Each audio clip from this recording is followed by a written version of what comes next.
Hello student, मैं आपका teacher सुशील। आज के वीडियो में हम देखेंगे कि ये जो आइकन, लोगो या शेप आप देख रहे हैं उसे आप किस तरीके से इलस्ट्रेटर के अंदर क्रिएट कर सकते हैं। इसे क्रिएट करने के लिए सबसे पहले मैं इस तरीके से एक रेक्टेंगल ड्रॉ कर लेता हूँ। उसके लिए मैं यहाँ पर रेक्टेंगल टूल चूज करता हूँ और इस तरीके से मैंने एक रेक्टेंगल ड्रॉ कर लिया। अब देखिए, इसका जो कलर है वो वाइट कलर है और जो आउटलाइन की कलर है वो ब्लैक है।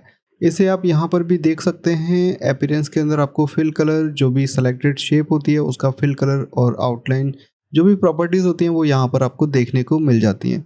तो इस पर क्लिक करते हैं और यहाँ से अगर आप कोई डिफरेंट कलर चूज़ करना चाहते हैं, जैसे मैं थोड़ा सा ग्रे कलर इस तरीके से चूज़ कर लेता हूँ। और यहाँ से अगर आप आउटलाइन हटाना चाहते हैं तो ये आइकन होता है, इस पर क्लिक करके जो आउटलाइन है उसे आप हटा सकते हैं। अब मुझे इसे सबसे पहले लॉक करना है ताकि जब मैं ड्रॉ करूँ यहाँ पर कुछ भी तो ये मूव ना हो जाए। उसके लिए आप Ctrl+2 प्रेस करें जिससे कि ये लॉक हो जाएगा। या आप यहाँ लेयर वाले ऑप्शन पर भी आ सकते हैं, यहाँ से सब लेयर, और उसके अंदर आप इस तरीके से लॉक अनलॉक कर सकते हैं।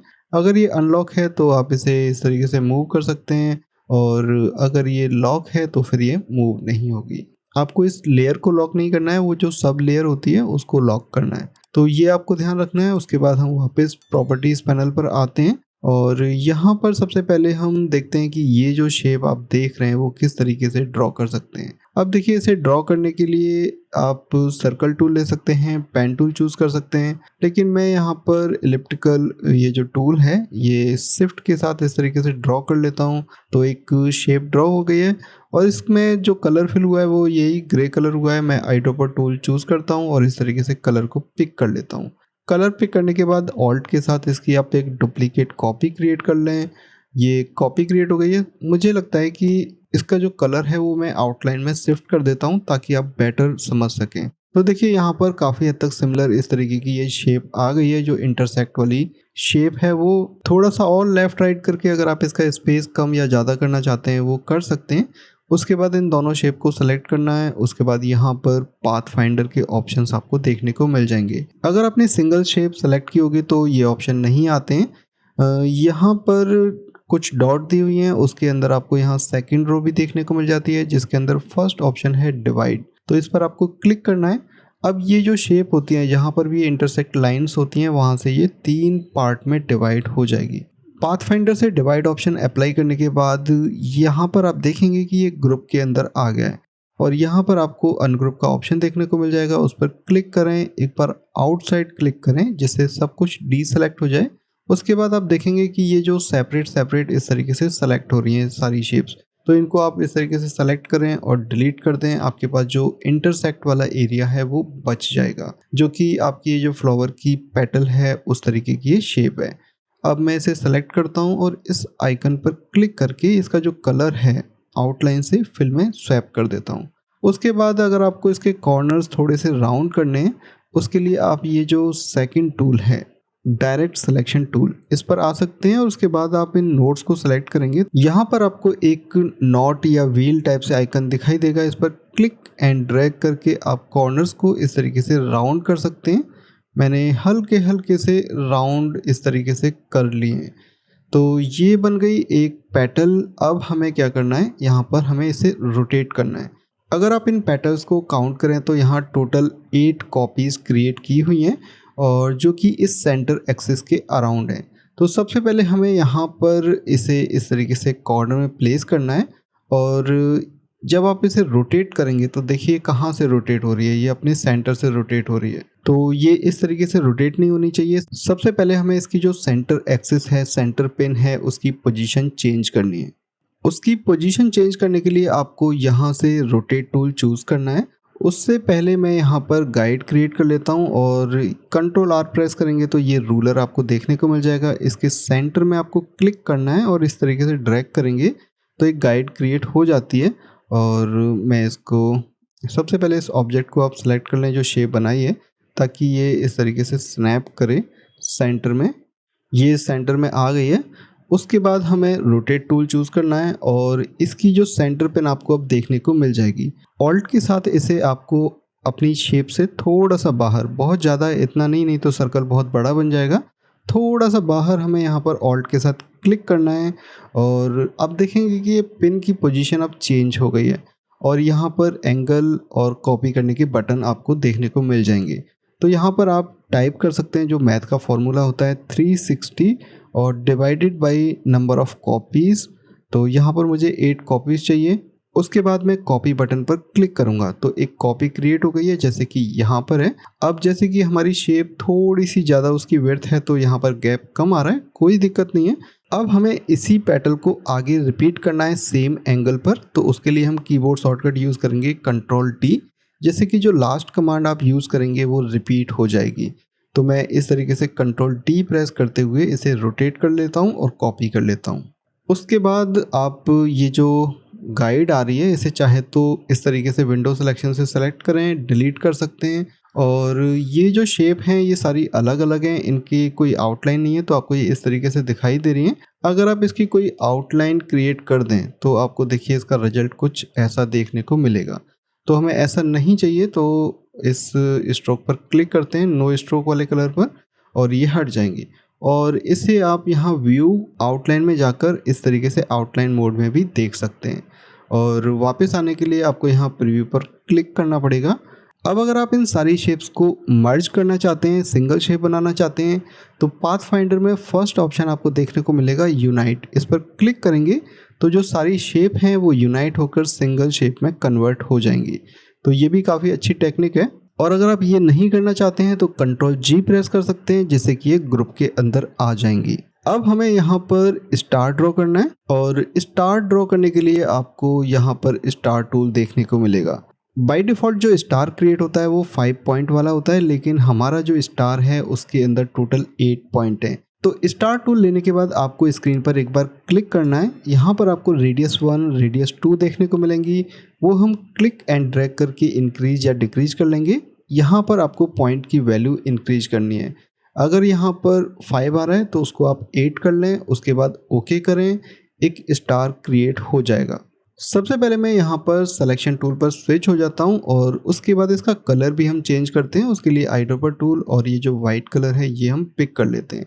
अब देखिए इसकी साइज़ काफ़ी बड़ी है क्योंकि वहाँ पर जो रेडियस 1, रेडियस 2 थी उसकी साइज़ काफ़ी ज़्यादा बड़ी होने की वजह से ये इतनी बड़ी आई है। इसको स्केल डाउन करने के लिए ऑल्ट के साथ कॉर्नर से आपको इस तरीके से स्केल डाउन कर लेना है। सॉरी, ऑल्ट और शिफ्ट दोनों का यूज़ करना है आपको और इस तरीके से स्केल डाउन करना है।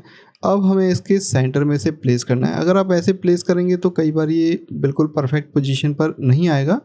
तो उसके लिए आप शिफ्ट के साथ इन दोनों शेप को सेलेक्ट कर लें। दोनों शेप सेलेक्ट हो गई हैं। उसके बाद यहाँ पर अलाइन के ऑप्शन आते हैं तो इस तरीके से आप इन्हें अलाइन कर सकते हैं इन सेंटर वाले आइकन्स पर क्लिक करके। तो ये सेंटर अलाइन हो गई हैं। और अगर आपको इसे थोड़ा सा रोटेट करना है, जैसे कि इसका जो कॉर्नर है वो यहाँ पर है, मुझे इसे हल्का सा रोटेट करना है। मुझे ये पूरी शेप ही रोटेट करनी है क्योंकि ये जो फ्लावर है उसकी पेटल कुछ इस तरीके से प्लेस की हुई हैं। मैं इसको पूरी को ही कुछ इस तरीके से रोटेट कर देता हूँ। तो अब ये बिल्कुल सेम टू सेम हो गया है। अब हमें इसके बाद अगर एक सर्कल इस तरीके से सेंटर में ड्रॉ करना है वो भी हम ड्रॉ कर सकते हैं।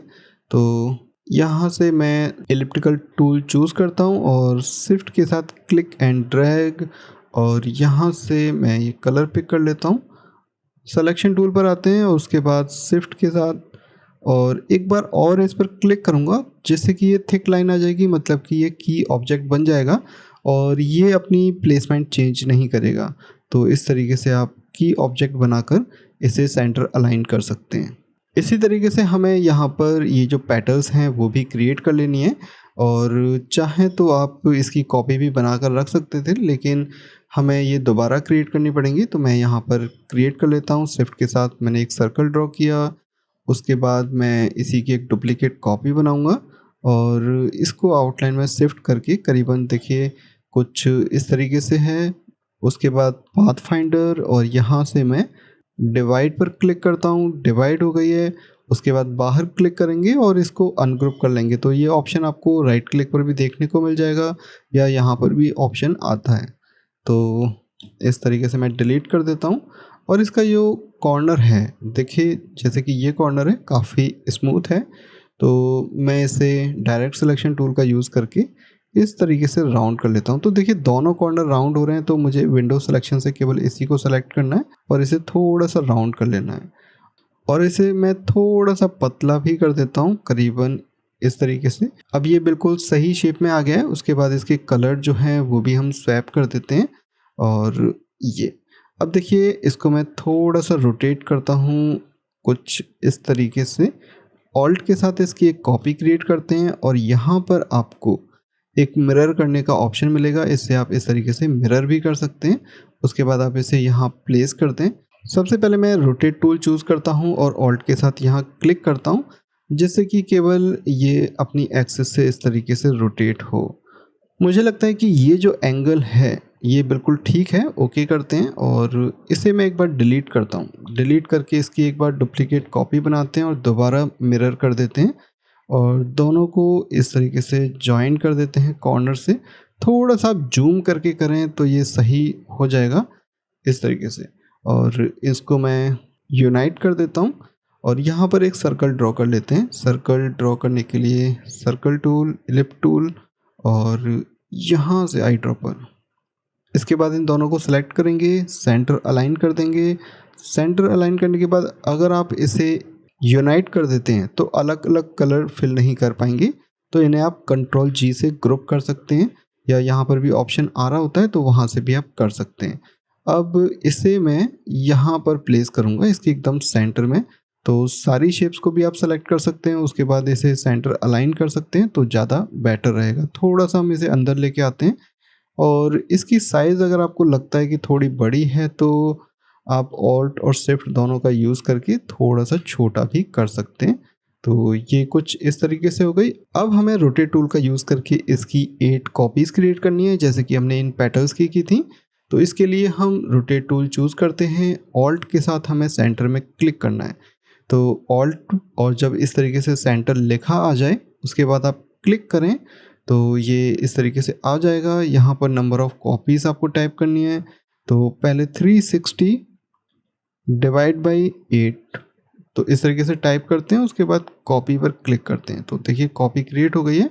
कंट्रोल डी प्रेस करके हम इसकी डुप्लीकेट कॉपी क्रिएट कर लेते हैं तो ये इस तरीके से क्रिएट हो गई हैं। अब ये जो बैकग्राउंड कलर है इसे मैं डिलीट कर देता हूँ। तो सबसे पहले इसे अनलॉक करेंगे, उसके बाद इसे सेलेक्ट करके डिलीट कर देंगे।